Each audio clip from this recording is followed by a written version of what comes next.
안녕, 작은 인간. 오늘 하루도 별일 없었나요? 퇴근길에 마신 맥주 한 캔과 넷플릭스가 주는 안락함에 취해 당신은 지금 이 순간이 영원히 지속될 거라 믿고 있습니다. 거울 속 당신의 얼굴은 어제와 별반 다르지 않고 통장에는 다음 달 카드값을 막을 정도의 잔고가 남아있으니까요. 당신은 스스로를 아직 젊은 청춘이라 정의하며 복잡한 미래 계획은 나중에 나에게 떠넘깁니다.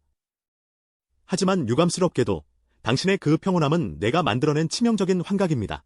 생물학적 시계와 자본주의의 계산기는 당신의 사정을 봐주지 않고 냉혹하게 돌아가고 있습니다. 당신이 소파에 누워 스마트폰 스크롤을 내리는 이 순간에도 당신의 세포는 죽어가고 있고 자본의 격차는 빛의 속도로 벌어지고 있습니다. 지금부터 우리는 당신이 애써 외면해온 불편한 진실을 마주할 것입니다. 이것은 공포 영화가 아닙니다.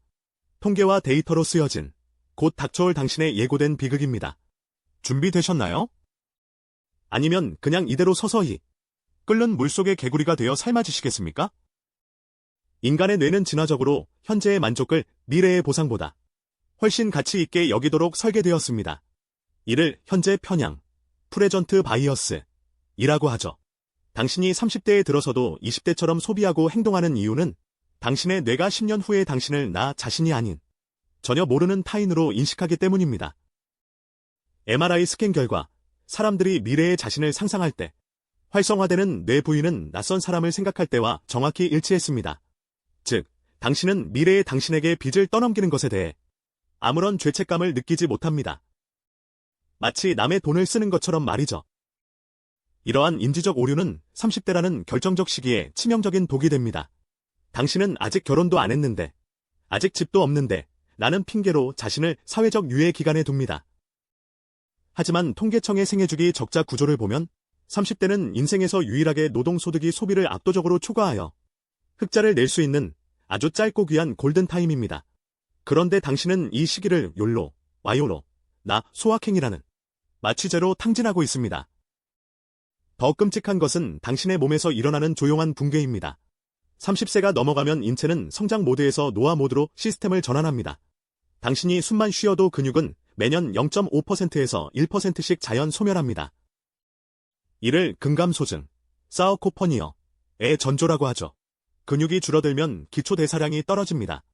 20대와 똑같은 양의 치킨을 먹어도 30대의 당신 몸에는 그 칼로리가 고스란히 내장지방으로 쌓입니다. 당신의 배에 잡히는 그 튜브는 단순한 살이 아닙니다. 염증 물질을 뿜어내며 혈관을 공격하는 시한폭탄입니다. 커리어는 어떤가요?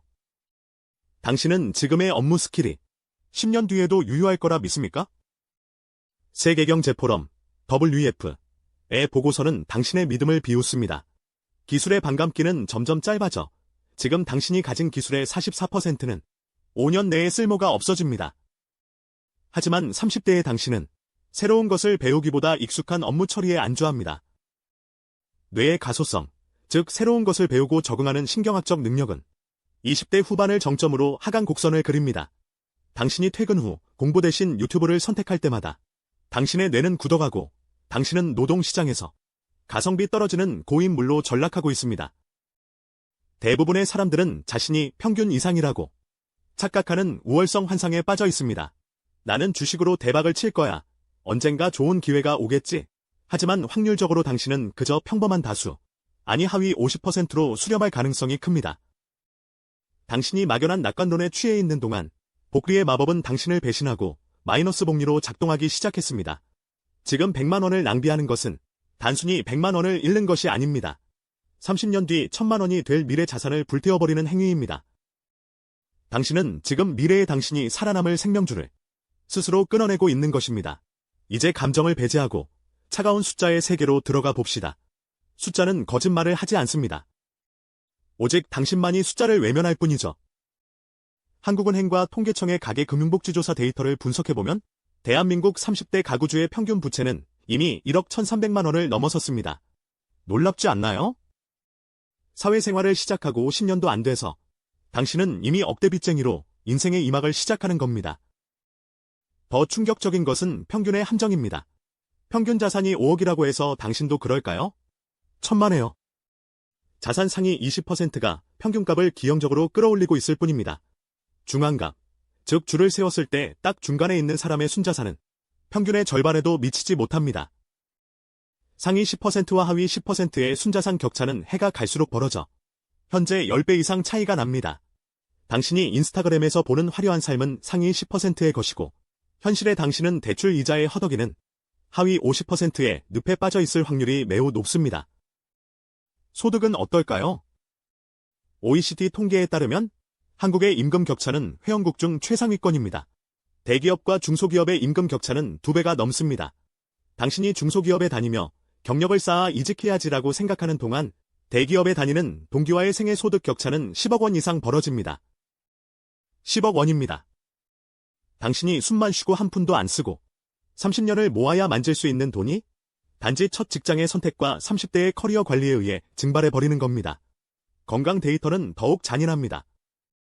건강보험 심사평가원의 통계를 보면 30대 당뇨병 환자와 고혈압 환자 증가율은 전 연령대 중 가장 가파릅니다. 젊은 당뇨는 재앙입니다. 30대의 당뇨 진단을 받으면 기대 수명까지 50년 동안 약을 먹고 합병증과 싸워야 합니다. 이에 따른 평생 의료비 추산액은 최소 1억 원에서 최대 3억 원에 달합니다. 당신이 지금 마시는 액상과당 음료와 맵고 짜고 단 배달 음식은 당신의 노후 자금 3억 원을 병원비로 선결제하는 것과 같습니다. 자산 형성의 속도를 볼까요? 서울에서 내 집 마련을 위해 월급을 한 푼도 안 쓰고 모아야 하는 기간, PIR은 15년을 넘어섰습니다. 하지만 이것은 평균 연봉 기준입니다. 당신의 연봉이 평균 이하라면 30년, 40년이 걸릴지도 모릅니다. 사실상 불가능하다는 뜻입니다. 반면 자산을 가진 사람들의 자산 증식 속도는 노동소득 증가율을 비웃습니다. 주요국 주택가격 상승률과 주식시장 수익률은 장기적으로 임금 상승률을 항상 앞질렀습니다. 당신이 야근 수당 몇 푼에 목숨을 걸 때 누군가의 아파트는 당신의 연봉만큼 오르고 있습니다. 이 격차는 40대가 되면 돌이킬 수 없는 신분으로 굳어집니다. 30대 초반에는 친구들끼리 비슷해 보입니다. 입는 옷도, 가는 식당도 비슷하죠. 하지만 40대 중반이 되면 자산 격차는 2.5배에서 5배까지 벌어집니다. 이때부터는 사는 동네가 달라지고 자녀가 다니는 학교가 달라지고 마시는 공기의 질이 달라집니다. 당신은 그때 가서야 땅을 치고 후회하겠지만 통계는 냉정하게 말해줍니다. 너무 늦었습니다. 자산의 스노우볼은 이미 굴러갔고 당신은 그 눈덩이에 깔리기 직전입니다. 당신이 실패하는 것은 당신이 게을러서만은 아닙니다. 시스템 자체가 당신에게 불리하게 설계되어 있기 때문입니다. 자본주의라는 게임의 룰을 이해하지 못하면 당신은 영원히 패배하는 플레이어로 남을 수밖에 없습니다. 첫 번째 함정은 인플레이션이라는 보이지 않는 세금입니다. 정부와 중앙은행은 끊임없이 돈을 찍어냅니다. 통화량이 늘어나면 돈의 가치는 떨어집니다. 당신이 은행 예금에 넣어둔 돈은 안전한 게 아닙니다. 실질 구매력 기준으로 매년 3-4%씩 녹아내리고 있습니다. 반면 자산, 부동산, 주식을 가진 사람들은 인플레이션의 혜택을 봅니다. 돈 가치가 떨어질수록 실물 자산의 가격은 오르니까요. 노동소득만 쥐고 있는 당신은 가만히 앉아서 벼락거지가 되는 구조입니다. 피케티가 말한 알지, 자본 수익률이 경제성장률보다 크다는 공식은 노동자인 당신에게는 사형선고나 다름없습니다. 두 번째는 조세 시스템의 역설입니다. 근로소득세는 유리지갑인 당신에게서 칼같이 떼어갑니다. 소득이 조금만 올라도 과세표준 구간이 달라져 세금은 기하급수적으로 늘어납니다. 하지만 자본소득에 대한 과세는 상대적으로 관대하거나 다양한 절세 방법이 존재합니다. 법인을 설립하거나 비용 처리를 하거나 증여공제를 활용하는 등 부자들은 시스템의 허점을 이용해 부를 지킵니다. 금융문맹인 당신이 세금 다 내고 남는 게 없다고 불평할 때 부자들은 세무사와 함께 자산을 불릴 합법적인 루트를 설계합니다. 세 번째는 샌드위치 세대의 비극입니다. 한국의 사회 구조상 지금의 3040세대는 부모를 부양해야 하는 마지막 세대이자 자녀에게 부양받지 못하는 첫 번째 세대가 될 확률이 100%입니다. 당신의 부모 세대는 수명이 길어져 100세까지 살 것이고 의료비와 간병비는 천문학적으로 들어갈 것입니다. 동시에 당신의 자녀는 사교육비 인플레이션의 정점에서 당신의 등골을 빼먹을 것입니다. 위아래로 빨대 꽂힌 당신은 자신의 노후를 준비할 여력을 상실합니다. 이것은 개인의 효심이나 사랑으로 해결될 문제가 아닙니다. 구조적인 재앙입니다. 네 번째는 금융시스템의 레버리지 차별입니다. 자본주의의 핵심은 남의 돈, 대출, 이용해 돈을 버는 것입니다. 하지만 은행은 돈이 필요한 사람에게 돈을 빌려주지 않습니다. 돈이 있는 사람에게 더 싼 이자로 더 많이 빌려줍니다.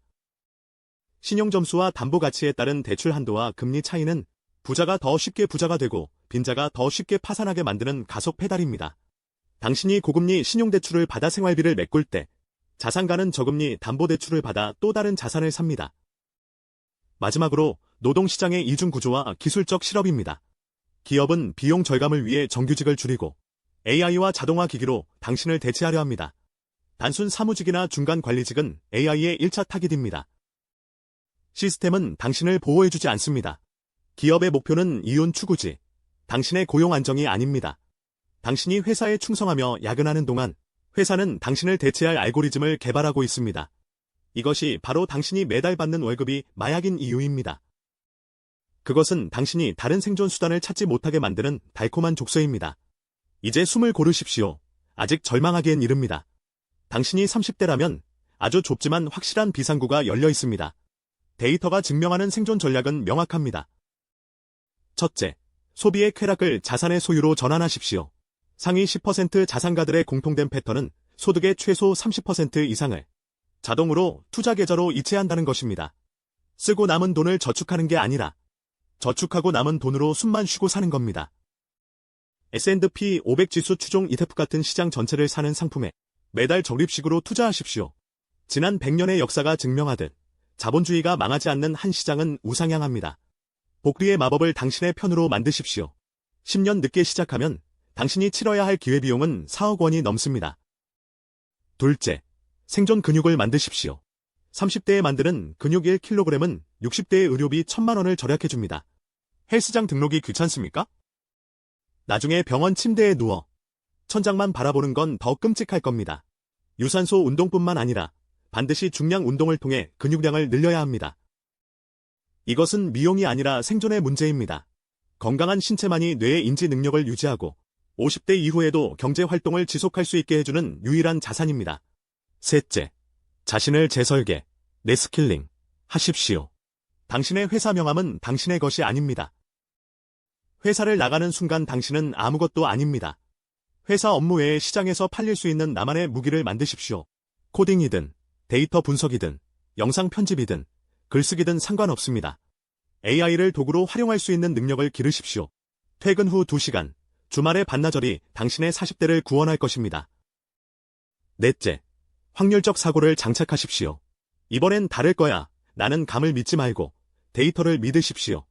리스크를 분산하고 감당할 수 있는 손실 범위 내에서 도전하십시오. 그리고 무엇보다 당신을 둘러싼 환경을 바꾸십시오. 패배주의에 젖어 술만 마시는 친구들 대신 생산적인 대화를 나누고 서로를 자극하는 커뮤니티로 들어가십시오. 사람은 환경의 동물입니다. 당신의 뇌는 주변 5명의 평균을 닮아갑니다. 시뮬레이션은 종료되었습니다. 화면은 꺼지고 당신은 다시 현실로 돌아갑니다.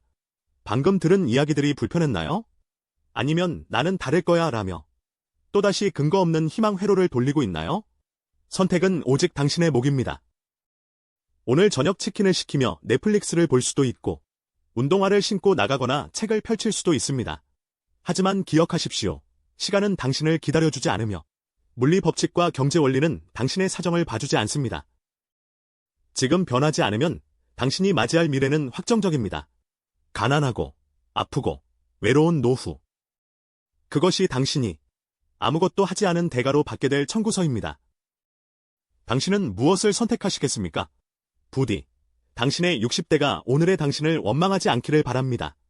행운을 빕니다. 당신에게 정말로 많이 필요할 테니까요.